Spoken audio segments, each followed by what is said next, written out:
Oh my God, what's that? God, what's that? Oh my God, what's that?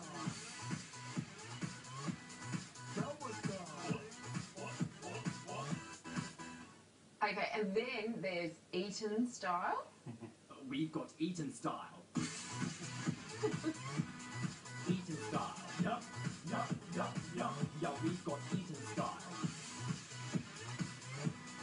Eton style. Yup, yup, yup, yup. But we've got Eton style. Right. Now, what do you call these, David? Do you call them... It's a pastiche. A pastiche. A pastiche. A pastiche. A parody. A parody of the Gangnam Style. Who do you think did it better? Bogan style or Eton style? Well, I love the fact that with the Eton one, in 20 years' time, the British Prime Minister will be embarrassed by this.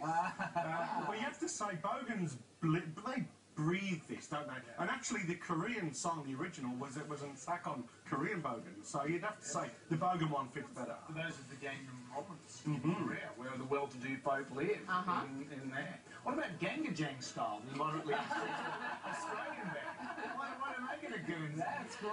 Gangjang style. I'm not going to follow that. That was too good. All right, we'll move on then. Sports fans who don't want to miss one